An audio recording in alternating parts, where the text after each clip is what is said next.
Mutin, adjective. Used to describe an individual whose spirit is unyielding, unconstrained, one who navigates life on their own terms, effortlessly. They do not always show up on time, but when they arrive, you notice. An individual confident in their contradictions. They know the rules, but behave as if they do not exist. Mutin, the new fragrance by Miu Miu, defined by you. The holidays have arrived at the Home Depot, and we're here to help bring the excitement with decor for every part of your home. Check out our wide assortment of easy-to-assemble pre-lit trees so you can spend less time setting up and more time celebrating. And bring your holiday spirit outdoors with unique decor like one of our Santa inflatables. Whatever your style, find the right pieces at the right prices this holiday season at the Home Depot. Hey everyone, Ray here. I have a book recommendation for you. By the time the Nazis had overtaken Paris, French artist Henri Matisse was already an enemy of the Third Reich. In his quest to dominate not just territory, but culture, Hitler declared avant-gardism to be degenerate art, guilty of cultural disintegration, and this included the works by Matisse. The artist would defy the Nazis by continuing to make vibrant, hopeful, colorful art that could now be found in every major art center around the world. Matisse's family, too, would find their own methods of undermining Hitler's tyranny. From acclaimed author Christopher Gorin, Matisse at War, Art and Resistance in Nazi-occupied France is a skillfully told story of an icon of the French resistance and his family's role. Matisse's daughter, Marguerite, as bold and daring as her father, would ferry intelligence from Rennes to Bordeaux, both cities under German occupation. She would be arrested and tortured by the Gestapo. The family matriarch, Amelia, in her 70s, was fortified by her open contempt for the Nazis and their art thievery. She, too, would be betrayed and arrested. A must-read for history buffs and art lovers. Sweeping from Paris to Provence, from New York to Berlin, World War II historian Alex Kershaw calls this a mesmerizing story of artistic genius, a gutsy family, and defiance of tyranny in the face of evil. Matisse at War from Kensington Books is available everywhere books are sold, and you can learn more at ChristopherCGorham.com.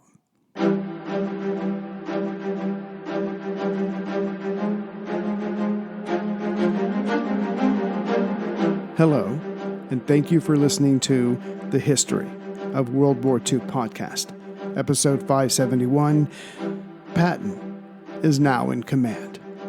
Last time, the Axis forces in Tunisia suffered 2 losses, von Arnim in northern Tunisia, Rommel in the southeast.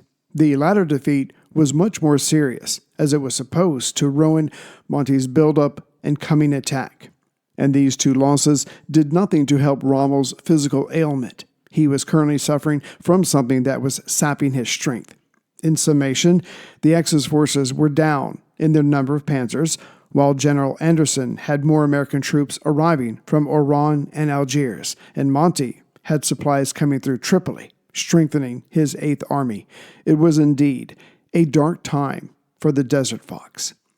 If there was a dark spot on the Anglo-American forces under General Anderson in northern Tunisia, it was their inexperience overall.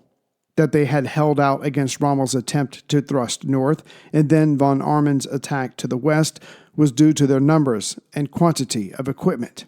The question was, if this had been a battle in northern France, had the Allies landed earlier, as the Americans wanted to, would the outcome have been different?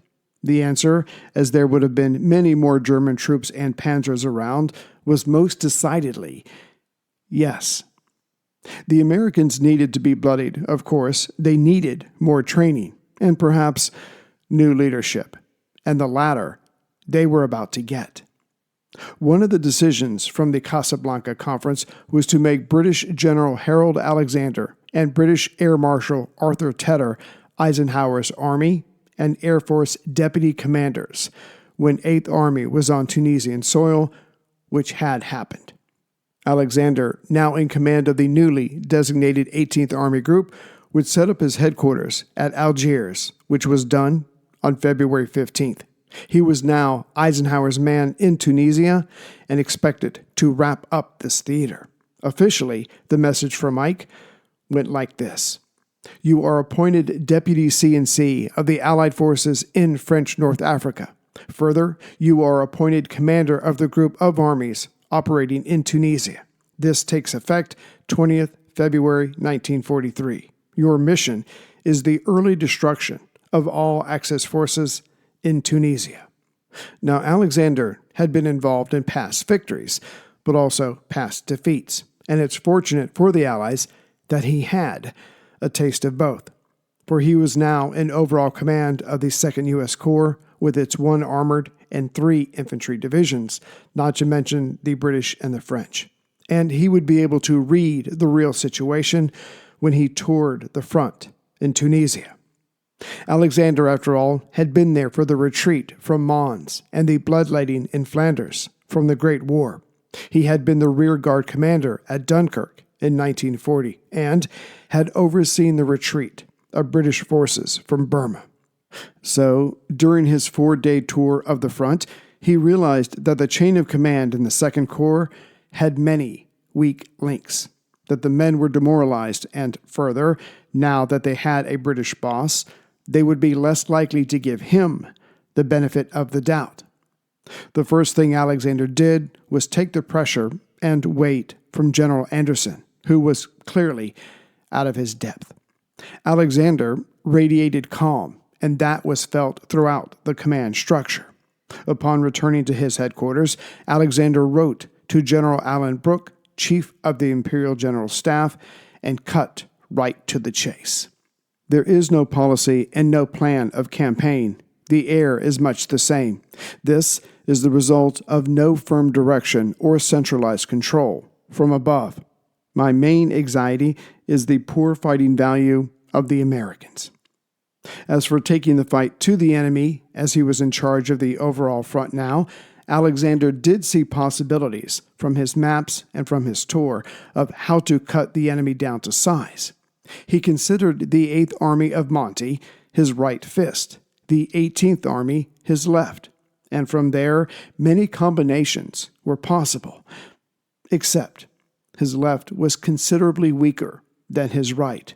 That would limit him, but it needed to be factored in. And as early as February 21st, Alexander had the outline of his plan to destroy the Axis forces in Tunisia. First, he would bring his forces together by having the 8th Army come further north through the Gabus Gap, thus corralling the Axis forces, and next, he would then use his land, sea, and air forces to further tighten the noose around Rommel and company. They would wither on the vine, made weaker by feints and attacks, only to then be finished off with a bigger and final battle. Alexander wanted the 18th Army to be the one to finish off Rommel, as it would give them confidence moving forward. But for now, the second part of his plan meant that he needed to control the Axis airfield in central Tunisia. With those captured and the ports Tunis and Bizerta blockaded, it was then only a matter of time. But the first problem to all of this was getting 8th Army through the Gabus Gap. In its defense, literally, it was a narrow point, with the salt lakes of the Chott el Fajaj on its west and the sea to its east. Further, it had the Mareth line in front of it. So there would have to be fighting before the fighting of the gap, which would weaken 8th Army. And while that was going on, the 1st British Army and the 2nd U.S. Corps would have to launch their own limited operations, for at the very least to make sure that von Arnim did not send Rommel and General Mess reinforcements. But that was the rub of it, wasn't it? Getting the 2nd U.S. Corps to participate while remembering it had the smaller part of the operation. It needed not to commit too much, or else it may get destroyed. That it couldn't push too far east, even if initially successful, as Alexander needed all the Axis forces bottled up together. No, the Americans must stay behind the eastern dorsal mountains for their own safety, while distracting von Arnim enough. Hey everyone, Ray here. Do you honestly think that you are the only one struggling with ED? Please, you're not. In fact, 40% of men experience ED by the age of 40. But now there's an easier way to fix it. All from your home. No awkward conversations, no doctor's office. Let RexMD, an online telehealth service that helps men get real FDA-approved ED medications, help you regain your confidence. Here's how it works. First, ED meds are not one size fits all, but RexMD has you covered with options. You'll tell them what's going on, your health history, and what you're looking for through a short quiz. Then a U.S. licensed provider will review your information and prescribe a medication, if appropriate. Your treatment will be sent to you with free 2-day delivery. That's it. It's that easy. And the RexMD team is there for any questions you have. And again, just know you'll be one of at least 450,000 men going through the same thing. But they're taking the bull by the horns. What are you waiting for? These are the good years. Now, make them better. And you can get up to 95% off ED treatment with RexMD. Visit rexmd.com/WW2. This is going to change everything. Then Alexander, for good reasons, like being on hand to train the Americans, moved his headquarters to Tunisia proper. This upset the American troops, having their boss so close to them after their less than perfect showing. But the CNC did not have time for hand-holding. Monty was preparing to move out around March 19th. And Alexander needed the northern units ready to assist and, in the process, not get themselves slaughtered. Monty was planning his attack around the next full moon, so it wasn't possible to delay. Hence, Alexander got to work sending out his orders. They read, all troops were to be grouped into national sectors under their own commanders. Divisions were to live, train, and fight as divisions. There would be no more retreats. A general reserve is to be created. Battle schools are to be established, manned by experienced British officers.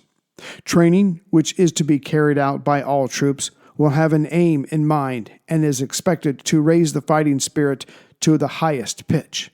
Lastly, battle experience is to be gained. Thus, there will be small raids, but these must be successful to build confidence. This is important.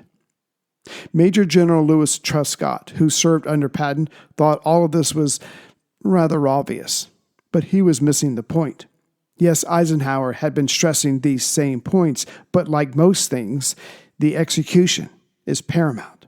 And Alexander and his Chief of Staff, General McCreary, had done this before. In short, Eisenhower, but more so Anderson, had been controlled by events, thus taking time away from training. Alexander demanded the training no matter what else was going on. So while Coach Alexander was getting his team ready, Coach Rommel was doing the same thing. He asked von Arnim and Messe for advice. Arnim said that if he was Ike, he would cut the Axis supply line from Sicily, air and water. Von Arnim continued, there were about 350,000 of us here now, so we need about 120 tons of supplies each month. If that is cut, if that is reduced, we may last until July.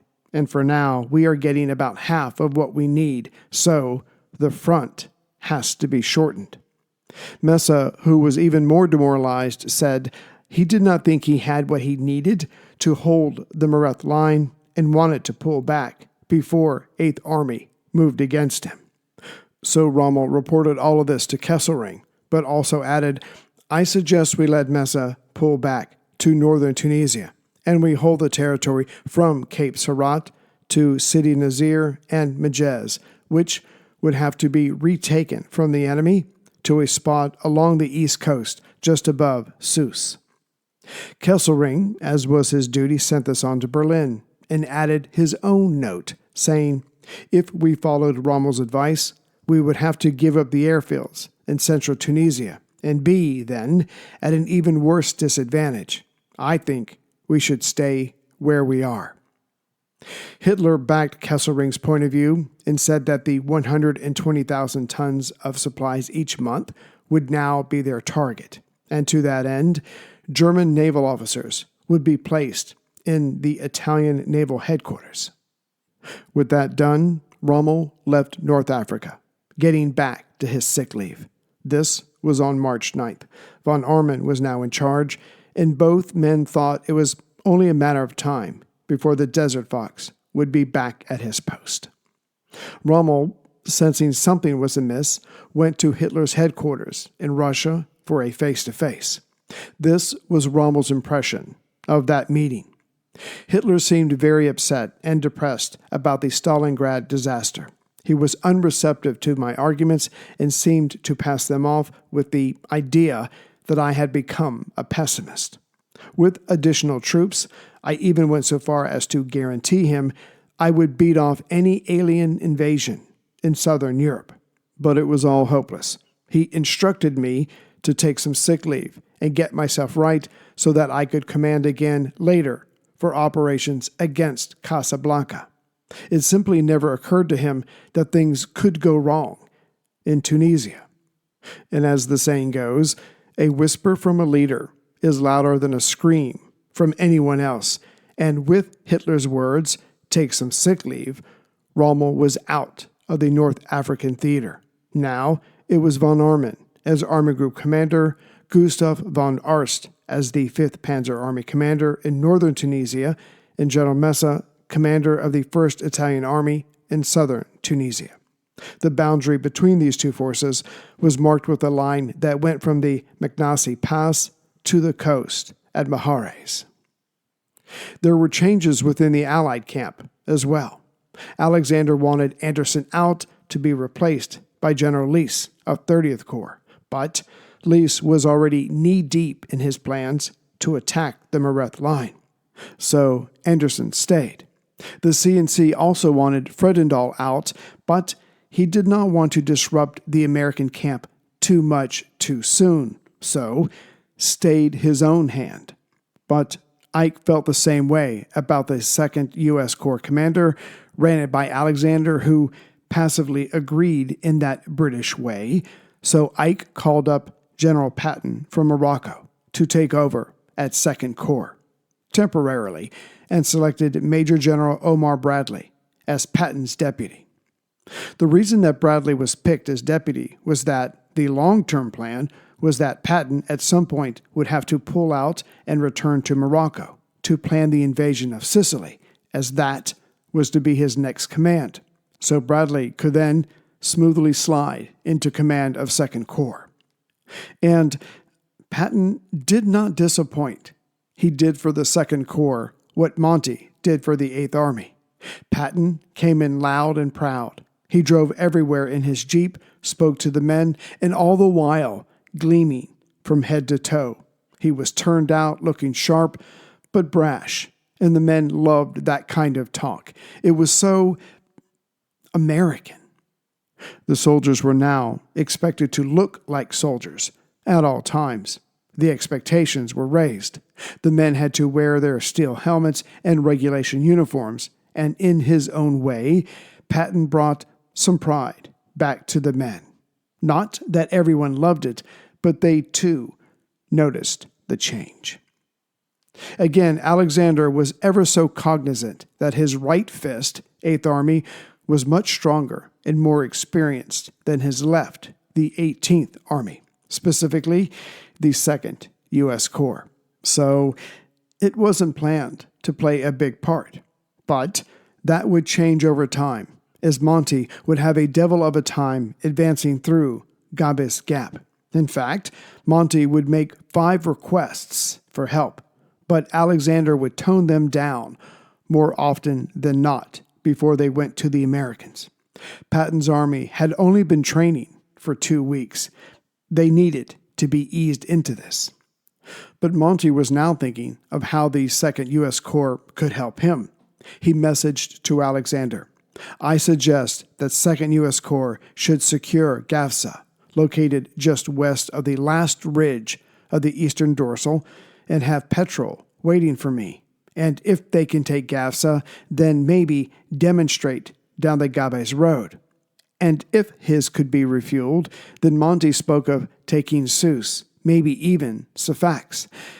And yet, he ended this message with, "Don't let them, the Americans, be too ambitious and ruin the show."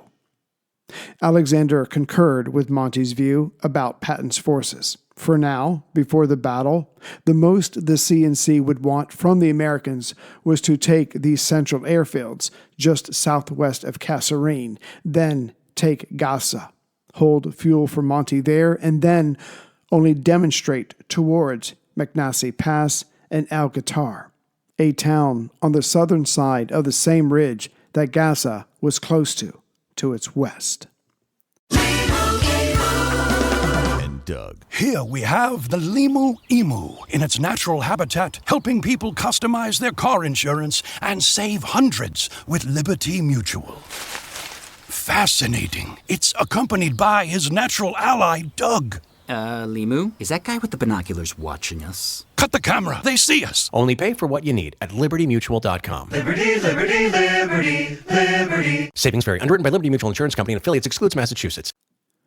Monty wasn't going to simply smash his forces into the enemy's line at Mareth, which was well fortified. He wanted any and every advantage he could get. So he had the long-range desert group find a way around Mareth's right flank on the desert side that supposedly did not exist. The men of the LRDG went out and, sure enough, found what Monty was looking for. The Mareth line is near the northern end of the Mamata Hills, the line's right or western anchor. If an Allied force went south a ways, going under the Mamata Hills, and then turned north, now going along the hill's western edge, once they got to the northern top, they would find a gap between the hill's northern end and the salt lake of the Chot el Fajad, called Tabega Gap. If that gap could be used, then Allied forces coming out of the gap would be behind the Mareth line. And voila, the Axis forces of the Mareth line would be threatened from two directions. Selected for this sand track around the Mamata Hills was Freiburg's New Zealand Division, which would be supported by the 8th Armored Brigade in General Leclerc's Free French Force, L. This would leave General Horrocks' 10th Corps of the 1st and 7th Armored Divisions in reserve. They would be ready to help either Lys or Freiburg exploit any success or rescue them if needed. Making the main attack on the Mareth line would be Lys's 30th Corps of the 50th and 51st Divisions. Freiburg's temporary corps moved out on March 10th. They moved at night, resting during the day, covered by the French L force. The French, in the lead, ran into a German reconnaissance group, suspecting that the British just might try something like this. But they were so focused on fighting the French, who were able to push the Germans out, that the Germans did not spot Freiburg's force. It was, as ordered, able to reassemble on March 12th, near the northern end. They were in place. Facing General Lys's 30th Corps was the Mareth line, packed with Axis troops with a wadi in front of it. So going from the coast to the Mamata Hills, so from east to west, this was the lineup along the Mareth line. It was the Young Fascist Division, the Trieste Division, the 90th Light Division on the main road, the Specia and Pistoia Divisions, and the German 164th Division anchoring the line at the Mamata Hills.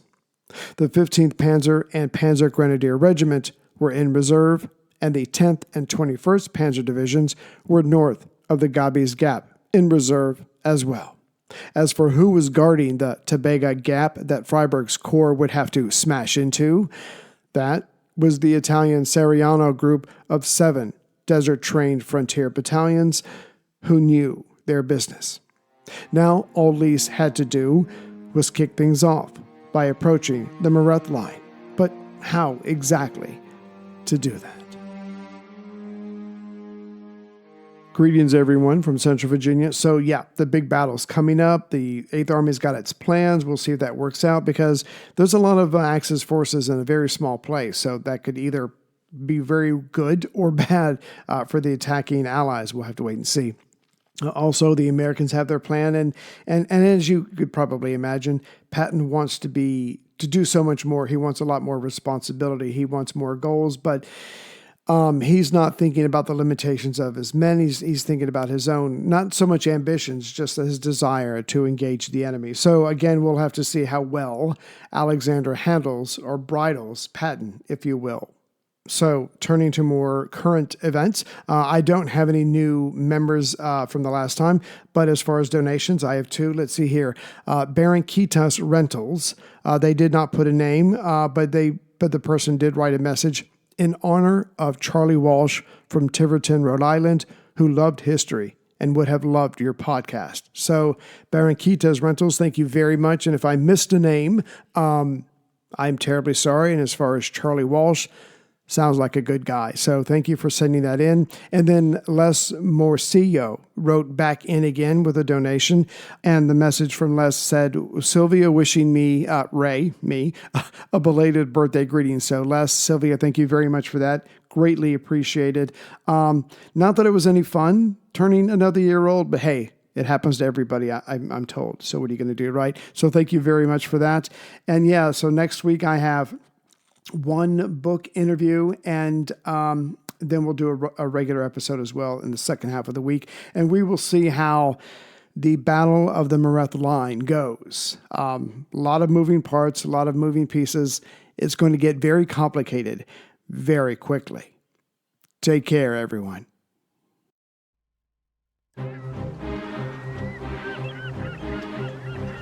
Hello, this is Matt from the Explorers Podcast. I want to invite you to join me on the voyages and journeys of the most famous explorers in the history of the world. These are the thrilling and captivating stories of Magellan, Shackleton, Lewis and Clark, and so many other famous and not so famous adventurers from throughout history. Go to explorerspodcast.com or just look us up on your podcast app. That's the Explorers Podcast.